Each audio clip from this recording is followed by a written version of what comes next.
आर्थिक लूट रोकने के लिए राष्ट्रीय समाजवाद का अनुसरण करना ही एकमात्र उपाय है।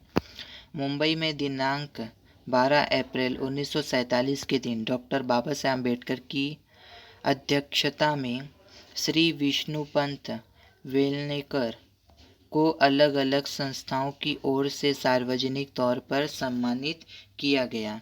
इस अवसर पर वेलनेकर ने कहा कि आज मुंबई में महाराष्ट्रियन लोग कलरकी करने वाले या बोझा उठाने वाले के तौर पर काम करने वाले घाटी ही दिखाई देंगी। इस बुरी तस्वीर को बदलने के लिए महाराष्ट्र को कोशिश करनी चाहिए। पैसे से ही सब बातें होती हैं। आज महाराष्ट्र का सम्मान नहीं, क्योंकि यहाँ लाव लाव रुपए के चेक लिखने वाले नहीं हैं। लाख रुपए के चेक लिखने वाले नहीं हैं। गांधी का आंदोलन पैसा पर आधारित है। हमारे लोग हजारों की तादाद में फांसी पर चढ़ जाने के बावजूद उनकी कोई पूछ नहीं।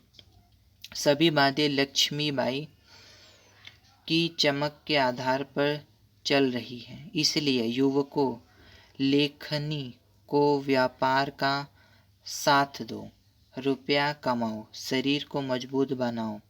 इन्हीं के सहारे राजनीति में तुम्हें यश मिलेगा। आज के भाषण में आपके लिए मेरा यही संदेश है।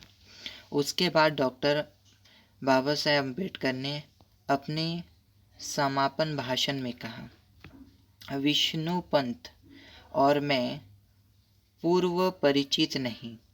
उनका संक्षिप्त परिचय मैंने हाल ही में पढ़ा है।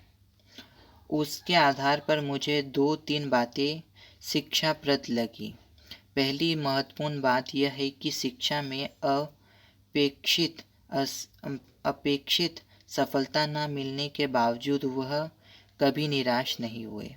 उन्होंने अपने लिए दूसरा कार्यक्षेत्र चुना, उसमें यश प्राप्त किया।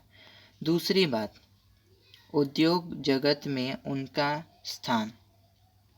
रुपया ना हो तो व्यक्ति की आज़ादी, समाज की आज़ादी, देश की आज़ादी जैसे शब्द कोई मायने नहीं रखते। अमेरिका इतना बलवान क्यों है?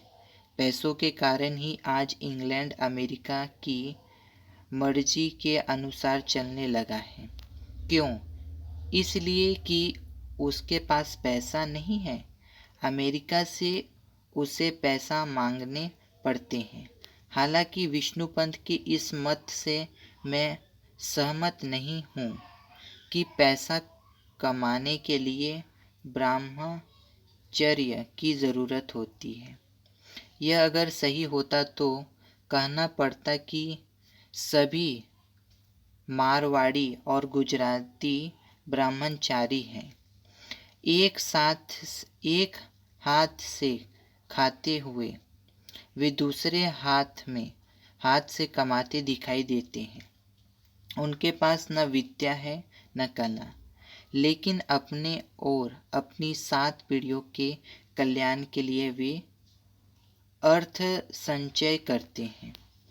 छोटे उद्योग के सहारे महाराष्ट्रियन लोगों का कल्याण नहीं हो सकता। बड़े उद्योग वे शुरू नहीं कर सकते। अन्य प्रांतों तथा विदेशियों द्वारा हो रही लूट को रोकने के लिए राष्ट्रीय समाजवाद को स्वीकारने का एक ही मार्ग आज देश के सामने उपलब्ध है।